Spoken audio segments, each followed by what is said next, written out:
ये है बैंकोमैट की तरफ से आने वाली एक पेपर शेडिंग मशीन जिसका मॉडल है BMT-CC14। ये एक मैकेनिकल डिवाइस है जो कि डिजाइन किया गया है पेपर को छोटे छोटे पीसेस में काटने के लिए, ताकि वो पेपर अनरीडेबल हो जाए और उस पेपर के ऊपर जितनी भी कॉन्फिडेंशियल और सेंसिटिव इंफॉर्मेशन है वो सिक्योरली डिस्पोज ऑफ हो जाए। ये मशीन कॉमनली ऑफिसेज में, बिजनेसेस में या फिर घरों में यूज करी जाती है। इस पेपर शेडिंग मशीन का सोल पर्पस है कि इसके थ्रू जो भी पेपर शेड किया जा रहा है उसके अंदर जो भी सेंसिटिव, प्राइवेट या पर्सनल इंफॉर्मेशन है वो इंफॉर्मेशन दोबारा से रिकंस्ट्रक्ट ना करी जा सके। बैंकोमैट की इस मशीन की श्रेडिंग कैपेसिटी एक बारी में 14 पेपर तक की है। ये मशीन 80 GSM के 14 पेपर एक साथ एक बार में श्रेड कर सकती है। इस मशीन के थ्रू क्रॉस कट लगते हैं 5x38 mm के, जो कि अनरीडेबल पीसेस प्रोड्यूस करते हैं। इसके अंदर हाई क्वालिटी के स्टील कटर्स लगे हुए हैं और इसके अंदर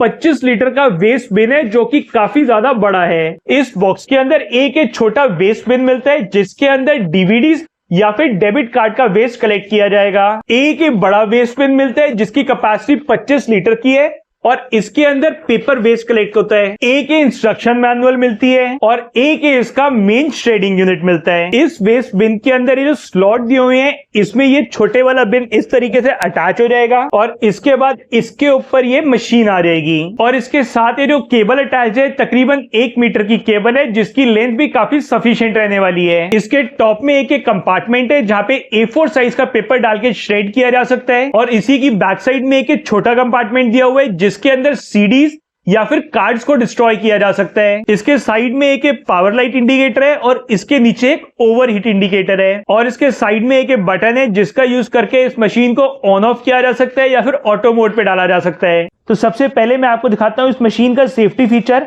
अभी ये मशीन के पावर ऑन है और ये ऑटो मोड पर है, बट इसकी पावर ऑन नहीं हुई है क्योंकि ये इस बिन के ऊपर नहीं है। अब जैसे ही मैं इस बिन के ऊपर रखूंगा आप देखेंगे अपने आप इसकी लाइट जल जाएगी। इसका मतलब ये है कि ये मशीन जब इस बिन के ऊपर होगी तभी वर्क करेगी, वरना एक वर्क नहीं करेगी। और इस मशीन को मैंने अभी ऑटो मोड पे रखा हुआ है। ऑटो मोड में अभी ये मशीन ऑफ है, तो जैसे ही मैं पेपर यहाँ टच करूंगा मशीन अपने आप ऑन हो जाएगी और ये मशीन जो है पेपर को फाड़ रही है। तो आप देखेंगे यहाँ अंदर आपको पेपर फटता हुआ दिख रहा होगा। तो जैसे ये पेपर कंप्लीट अंदर चला गया है मशीन ऑटोमेटिकली ऑफ हो गई।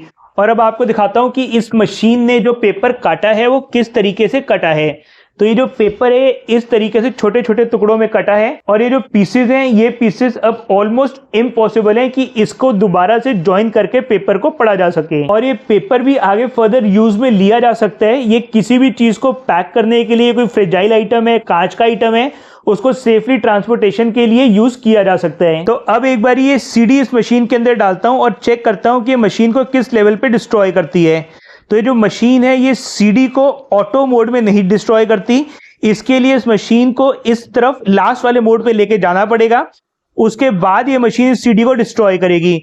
तो मैं CD डालता हूं और डालने के बाद अपने आप इसने अंदर ले ली और इस CD को कट कर दिया है। तो मैं मशीन को ऑफ करके एक बार निकाल के आपको दिखाता हूं कि इसने CD को कैसे डिस्ट्रॉय करा है। तो इस मशीन से CD के 3 डिफरेंट पीसेस हो गए हैं। तो अब ये ऑलमोस्ट इम्पॉसिबल हो जाता है कि इसको दोबारा जोड़ के इसके अंदर के डेटा को रिट्रीव करा जा सके। और फर्दर अगर इसको और ज्यादा डिस्ट्रॉय करना है तो इस CD को एक बार फिर इसके अंदर डाल देते हैं। तो डालने के बाद देखते हैं क्या रिजल्ट आता है।